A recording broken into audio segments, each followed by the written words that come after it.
안녕하세요. 오늘은 독서의 분야 세 번째 제시문, 과학 제시문이네요. 필수의 발견과 원리라고 하는 과학 제시문에 대해서 이제 같이 공부를 해볼 건데요. 일단 과학 제시문 중요한 게 뭐냐면 핵심 정보를 정확하게 파악하는 것, 글 전체의 흐름을 파악하는 것도 중요하지만 그것보다 더 중요한 게 뭐냐면 과학기술 제시문은 여기서 말하고 있는 가장 중요한 정보가 무엇이고 그것을 어떻게 연결하고 있느냐 이걸 찾아가는 게 제일 중요해요. 여러분들이 문제를 풀어보셔서 알겠지만 중성자 변이라고 하는 것, 펄서라고 하는 것, 펄스라고 하는 것 이런 말들이 가장 중요한 단어가 될 건데 그런 걸 중심으로 해서 정리를 그렇게 쓰면 뭐냐면 단락별로 정리를 하지 않고요. 핵심 정보를 중심으로 그거와 쭉 연결시켜서 이해할 수 있게끔 이렇게 정리를 했어요. 이렇게 정리를 하면서 문제가 3개가 있거든요. 1번 문제는 일치 불일치 문제니까 읽어가면서 지울 것 같고요. 2번 문제는 특정한 밑줄친 기억, 특정한 정보에 대한 옳고 그름을 물어보는 거예요. 그게 나왔을 때부터 문제를 해결하도록 하겠습니다. 그리고 마지막 3번째 문제는 보기에 그림이 있고 글과 함께 그래서 그 내용을 적용하는 문제가 되겠지. 내용을 보면서 문제를 하나하나 해결해 보도록 하겠습니다. 첫 번째 문단 1967년에 영국의 케임브리지 대학의 휴이시 연구팀은 행성간 공간 성간 이렇게 나와 있어요. 행성간 공간 성간 행성간의 공간 성간을 연구하다. 그지? 거대한 전파 반응경을 설치했고 행성간 공간 성간은 외계 전파원에서 오는 신호가 태양풍에 의해서 교란되는 현상이다. 태양 표면에 플라스마 입자가 쏟아져 나오는 것이 태양풍인데 태양풍이 태양 대기의 상태에 따라 유동을 치기 때문에 이로 인해 전파를 내는 천체에서 오는 전파 신호가 교란되어 깜빡대는 것으로 관측된다. 첫 번째 문단은 행성간 공간 섬광이라고 하는 현상이 어떻게 일어나는지에 대한 내용을 간단하게 이야기하고 있습니다. 그럼 첫 번째 문단을 읽었잖아요. 그럼 일치불일 문제를 한번 가볼게요. 지금 1번에 2번을 잠깐 볼까요? 행성간 공간 섬광은 태양풍 어쩌고 저쩌고 이렇게 나와 있거든요. 근데 행성간 공간 섬광은 폭발한 별이 회전하면서 내보내는 전파를 통해 발견되는 현상이다. 이상합니다. 그 뒤에서 보면 알겠지만 폭발한 별, 초신성이라고 나오잖아요. 회전하면서 내보내는 전파는 우리가 알고 있는 펄서에 해당이 되는 거거든. 그렇기 때문에 첫 번째 문단만 읽어도 일단 1번의 답이 몇 번이냐면 2번이 될 것이다 라고 하는 것을 충분히 확인할 수가 있습니다. 하지만 나머지 1번, 3번, 4번, 5번도 지워주도록 할 거예요. 맞죠? 자, 두 번째 문단. 후이시 연구팀은 이 전파 만환경으로 일주일에 한 번씩 전체 하늘에 걸쳐 전파원의 깜짝임을 반복해서 관측했다. 그렇군요. 그런데 대학원생이던 벨은 관측 데이터의 예비 분석을 담당했는데 그녀는 행성간 공간 섬광이 아닌 이상한 신호, 행성간 공간 섬광을 연구하다가 이상한 신호를 발견했다 이렇게 되는 거죠. 이상한 신호를 발견했다. 휴이시 연구팀은 이 이상한 신호에 주목했고 천구상의 동일한 좌표에서 펄스라고 하는 개념이 등장합니다. 펄스라고 하는 개념. 펄스가 땡 1.337301133초에 한 번씩 규칙적으로 정확한 주기 규칙적으로 방출되는 것을 확인했다. 이렇게 정확한 주기로 펄스를 방출하는 천체는 그때까지 한 번도 관측된 적이 없었으므로 그들은 실체 의문을 품었다. 그러나 얼마 안가 벨은 꼼꼼하게 관측 데이터를 검색하여 빈도는 다르지만 역시 정확한 주기로 펄스를 방출하는 천체의 셋을 추가로 찾아냈다. 이로써 이 현상은 천체들에서 유발되는 것으로 확정되었고 이 천체에는 어떻게 이름을 붙였다? 연구하다가 정확한 주기의 펄스를 방출하는 행성을 우리는 펄서라는 이름을 지어줬다. 이렇게 정리가 되겠죠. 그렇죠? 1968년 펄스의 존재가 세상에 알려지자 미국의 천문학자 골드는 펄스가 회전하면서 전자기파를 방출하는 뭐냐면 중성자별이다. 그럼 너희들 기억은 뭐예요? 중성자별이 곧 뭐다? 펄스 얘네 둘은 뭐다? 같은 거다. 얘들 같은 거다. 그죠? 얘들 같은 거다. 이해됐죠? 중성자별의 존재가 이론적으로 예견되었지만 관측된 적이 없었어. 이론적으로는 있을 거야. 근데 관측이 되지 않았는데 지금 주기적 펄스를 방출하는 천체가 3-4개가 발견이 된 거잖아요. 자, 중성자별의 존재를 뒷받침하는 강력한 증거가 되었고 그 외에도 펄서는 계속 발견되어 수천 개에 이르게 되었고 골드의 설명도 인정을 받게 되었다. 자, 그러면 이 두 번째 문단을 읽고 1번에서 지울 수 있는 걸 보니까 1번에 3번 선택지. 그렇죠? 1번에 3번 선택지. 우연히 이상한 신호를 발견했다. 이렇게 나와 있네요. 자, 그 다음에 또 1번 선택지. 벨은 행성 간 공간 성장을 관측하는 전파. 아, 이것도 지울 수 있잖아요. 됐죠? 그러면서 세 번째 문단으로 한번 가보겠게요. 그러면 펄서에서 방출되는 펄스의 주기는 매우 정확해서 그 정확점을 원재 시계와 견줄 정도이다. 이렇게 펄서가 규칙적인 펄스를 내보내는 이유는 무엇일까를 설명하기 위해서 골드가 제시하고 이후 연구자들에 의해 정교화된 등대 모형. 자, 펄스가 주기적으로 방출되는 것, 정확한 주기의 펄스가 왜 방출되는지를 설명하기 위해서 등대 모형이라고 하는 것을 가지고 설명을 하는 겁니다. 태양보다 훨씬 무거운 별이 폭발하면 초신성이 된대요. 초신성은 수축하면서 중성자 별이 된다.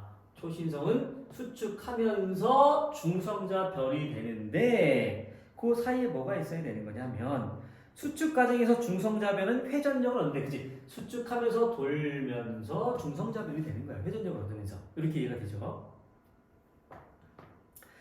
중성자 별은 회전력을 얻는데 수축될수록 점점 회전 속도가 빨라진다. 밀도가 높아질수록 회전 속도가 빨라진다. 그런 얘기겠네요. 중성자 별의 표면을 구성하는, 그러면 중성자 별을 구성하는 게 뭐냐면 철이라고 하는 성분이래요. 철은 자석 물질을 많이 함유하게 돼요. 중성자별 주에는 자기장, 그죠? 우리 자석 주변에 있는 자기장, 그죠? 자기장을 형성하는데 그 자기장은 중성자별의 잔암 또는 그 근처에 나와서 자북 또는 그 근처로 들어가는 형태를 띈다. 요거는 이따 그림을 통해 설명을 드릴 거니까 일단 읽고 넘어가겠습니다.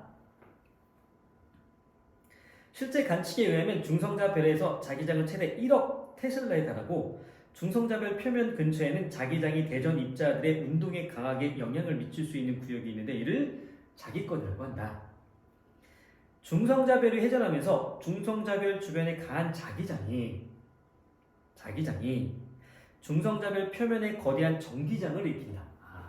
자기장이 전기장을 일으킵니다. 이는 움직이는 자석 주위로 도선의 전류가 흐르는 것과 동일하다. 이 전기장이 전자들을 철원자의 핵으로 된 중성자별의 단단한 표면으로부터 떼어내는, 전자들을 떼어내는구나. 이 전자들이 자기권으로 흘러들어 회전하면서 전자가 띄어나와서 회전하면서 자기장이 만든 전기장에 의해서 뭐가 되냐면 점점점 더 빨라지는 거예요. 과속된 전자는 빠르게 원운동을 하면서 빔 형태의 전자기파를 잔암과 자북으로 연결하는 자기장 축을 따라 방출한다. 일반적으로 중성자별은 자기장 축이 회전 축에 대해 기울어져 있어 중성자별이 회전하다가 자기장 축이 주기적으로 지구를 향하게, 자기장 축이 지구를 향할 때 지구의 전파 만환경에 주기적인 펄스가 관측된다. 그때 자기장축이 지구로 향할 때만 펄스가 관측된다. 그런 얘기를 해주고 있는 겁니다. 이때 펄스가 반복되는 주기는 펄서의 회전 주기와 같고 펄스의 지속 시간은 방출되는 전자기파 폭 안에서 관측하는 전파 만원경에 머물러 있는 시간과 일치하는데 펄스의 주기는 펄서의 회전 주기와 같다. 그 지속 시간은 펄스의 주기보다 훨씬 짧다. 이렇게 되어 있는 거죠. 그러면 1번에 4번 그리고 5번 선택지도 3번 문제를 통해서 우리는 해결을 할 수가 있을 것 같고 기억, 중성자별에 대한 게 나왔으니까 한번 확인해 볼게요. 자, 1번 초신성이 폭발할 때 나온 불출물? 초신성이 아까 분이 뭐라고 그랬어요? 태양보다 무거운 것이 폭발해서 초신성이 되고 이렇게 수축하면서 중성자별이 되는 건데 무슨 불출물이야. 그러니까 일단 누구? 얘는 답이 될 수가 없어요. 그죠? 2번 태양보다 무거운 별이 폭발할 때 오케이. 강한 자기장 때문에? 아니요. 뭐라고? 수축한 것 때문에 회전력이 생긴다고 나왔잖아. 아니. 3번 별 표면에 떨어진 전자들이 전기장에 의해 원운동하면서 아까 했잖아. 전자가 뛰어나와서 회전하면서 전자기파를 나타낸다? 답은 3번이 가장 적절하겠네요. 4번 방출 지속시간 전혀 상관이 없고요. 근데 5번 별 내부의 중성자 회전 이것도 상관이 없습니다. 답은 그래서 2번으로 가는 게 가장 적절하다라고 보시면 됩니다. 이런 식의 내용을 정리하는 거야. 그러니까 너희들도 완벽하게 할 수는 없지만 그리고 수능을 볼 때도 이렇게 완벽하게 정리하기 힘들어요. 근데 평소에 공부할 때 과학 제시문 같은 경우는 가장 중요한 핵심 포인트를 바탕으로 해서 어떻게 이 설명이 이 현상들이 설명되고 있는지 이런 것들을 잘 정리하고 메모를 하는 연습을 키워두면 정리할 때 도움이 많이 된다라고 하는 거지. 그러니까 선생님이 수업하는 동영상들 여러 개 보면 그 영역별로 각각 제시문별로 약간씩 정리하는 거에 차이점이 있어요. 그런 것들 잘 보시고 적용을 시켜서 공부를 하면 분명히 독서 영역 수능에서 도움이 많이 될 거다라고 생각하시면 됩니다. 그러면서 우리가 이제 3번 문제를 풀어볼 거예요. 자, 3번 문제를 풀어볼게요. 지금 제시문에 있는 그래프와 보기에 있는 그래프를 선생님이 같이 놓았습니다. 똑같은 거야. 똑같은 거. 자, 볼게요. 일단 교사팀은 학생들에게 펄서가 방출한 주기적 펄스를 설명하기 위하여 가위를 사용하는 방법을 고안하였다. 그림과 같이 30도의 각도로 여기 벌려져 있죠. 벌린 가위의 두 날 중 한쪽 날을 수직으로 세우고 비스듬히 누운 날의 끝 방향에서 관찰자는 가위를 바라본다. 오, 이 B 여기에서 관찰자가 여기 있다는 거잖아. 그죠? 그리고 수직으로 세워진 날을 지나는 축을 A축, 비스듬히 누운 날을 지나는 축을 B축이라고 한다.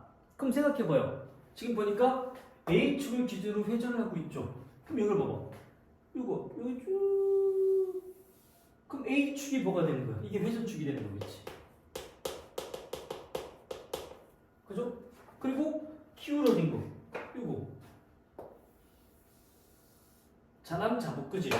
이게 뭐가 되는 거야? 자기장축이 되겠죠. B가 뭐가 되겠어요?